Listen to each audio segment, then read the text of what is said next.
Today, we'll be talking about the rule of 100. 100. That's right. And I have an assistant with me today. What's your name? Silas. Silas what? Silas 4. Yeah, and how old are you? 4. 4. That's right. 4 years old. My name is Spencer Ford, CEO and Wealth Advisor with Conservative Financial Solutions. I'm also a certified financial planner professional, and let's get into today's video.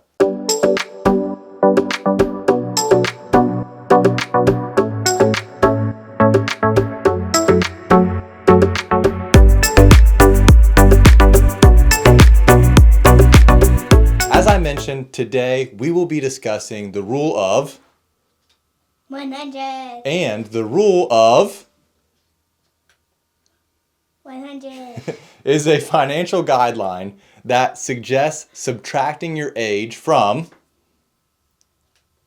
100. 100 to determine how much of your money should be invested in stocks and how much of the remaining percentage should be invested in a more conservative position.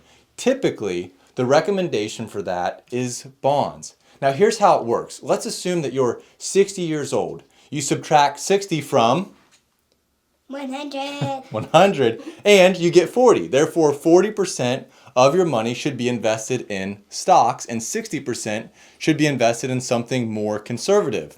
While this is a nice general rule that promotes getting more conservative with your investments as you age, it is a bit outdated. For one, life expectancies have increased over the years. In the 1950s, the average life expectancy for someone aged 65 was between 77 and 80 years of age. Today, that 65-year-old would be expected to live between 83 and 85 years, potentially 3 to 8 years longer. This guy's life expectancy has the potential of extending well beyond that. Also, keep in mind that there's a 50% chance that at least one spouse of a couple aged 65 today will live to be 92 years old. So how's that for increased life expectancy? All this is to say that the rule of 100 might be having families get a little too conservative too quickly as they age, which could mean missing out on some significant performance.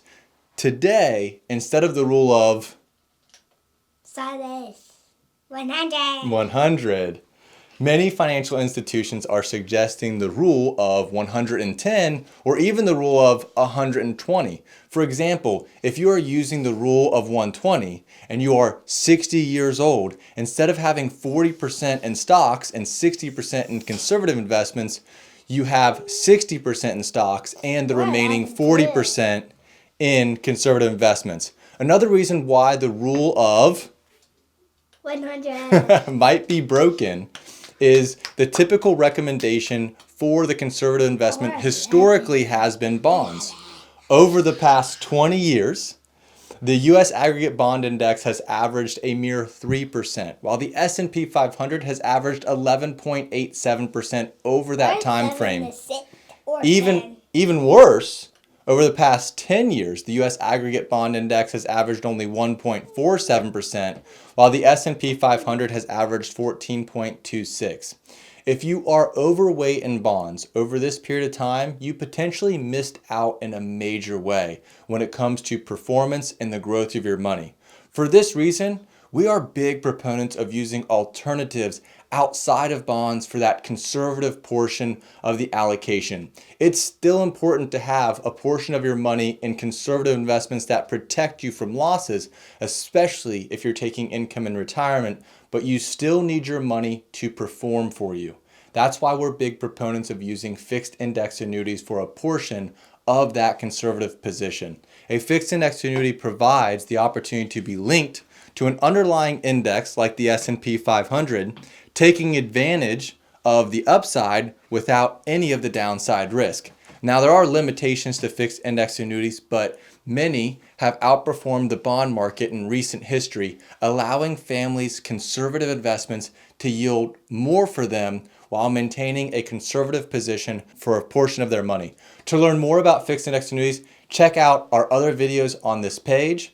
And well, now that you know all about the rule of 100, My name is Spencer Ford, and you are again Silas. Silas what? Silas Ford. And we'll see you in the next one.